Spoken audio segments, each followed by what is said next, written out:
देखिए, इस वक्त देश प्रधानमंत्री जी की जो कार्यशैली है वो ये हो गई है कि देश के अंदर किसी भी राज्य में अगर विपक्ष की बीजेपी के अलावा किसी सरकार होगी तो उस सरकार को काम नहीं करने देंगे। ये बहुत ज़्यादा खतरनाक है। प्रधानमंत्री किसी भी देश के एक फादर फिगर की तरह होते हैं। चुनाव में हम आपस में लड़ें, लेकिन चुनाव होने के बाद एक बार अगर कहीं कोई सरकार बन जाए तो उस सरकार को पूरी तरह से सपोर्ट देने की जिम्मेदारी और उसके साथ खड़े होने की, उसको अच्छा काम करने में मदद करने की जिम्मेदारी प्रधानमंत्री जी की होती है। लेकिन हमारे देश के प्रधानमंत्री जी ने ठान लिया है कि अगर बीजेपी को वोट नहीं दोगे, कोई और सरकार बनाओगे तो उस सरकार को किसी भी हाल में काम नहीं करने देंगे। एक तो वो ये करते हैं कि अगर किसी और की सरकार बन जाए बीजेपी के अलावा तो उसके सारे नेताओं के ऊपर ईडी और सीबीआई छोड़ देते हैं, उनको गिरफ्तार कर लेते हैं, उनको तरह तरह से प्रताड़ना करते हैं, तरह तरह से तंग करते हैं, उनकी पार्टी तोड़ देते हैं, उनकी सरकार गिरा देते हैं।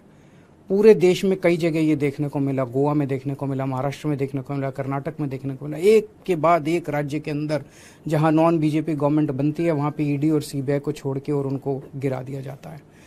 ईडी और सीबीआई को छोड़ते हैं, नेताओं को डराते हैं। अगर नेता बीजेपी में आ जाए तो सारे मामले बंद हो जाते हैं। हेमंत बिश्व शर्मा, जो इनके ऊपर पहले सीबीआई और ईडी के इतने मामले थे, शारदा कांड था शायद उनका, उसके अंदर वो फंसे और जैसे ही वो बीजेपी में आ गए सारे मामले खत्म।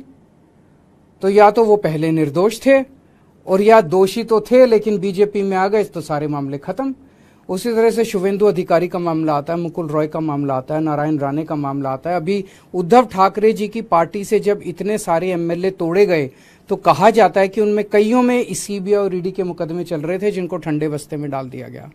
तो सीबीआई और ईडी का इस्तेमाल भ्रष्टाचार के खिलाफ के लिए नहीं कर रहे, सीबीआई और ईडी का इस्तेमाल कर रहे हैं चुनी हुई सरकारों को गिराने के लिए और दूसरी विपक्षी पार्टियों को तोड़ने के लिए।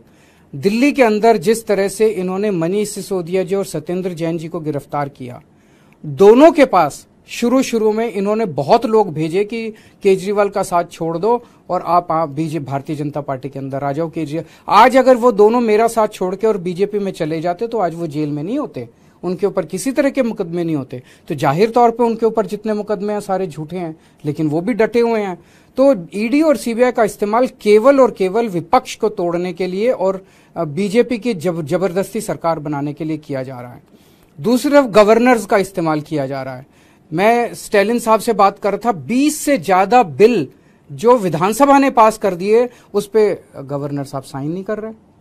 केसीआर साहब ने अभी कल सुप्रीम कोर्ट में केस किया है कि हमारे बहुत सारे बिल गवर्नर लेके बैठे हैं, उस पे साइन नहीं कर रहे। पिनरई विजयन साहब के कई सारे वाइस चांसलर्स की नियुक्ति उन्होंने रद्द कर दी।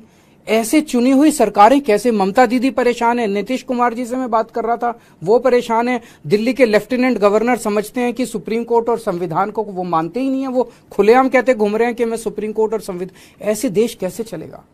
तो अगर देश का प्रधानमंत्री नॉन बीजेपी सरकारों को काम नहीं करने देगा और अवरोध रोज पैदा करेंगे देश के प्रधानमंत्री, तो इस तरह से तो देश के लिए बहुत खतरनाक स्थिति है।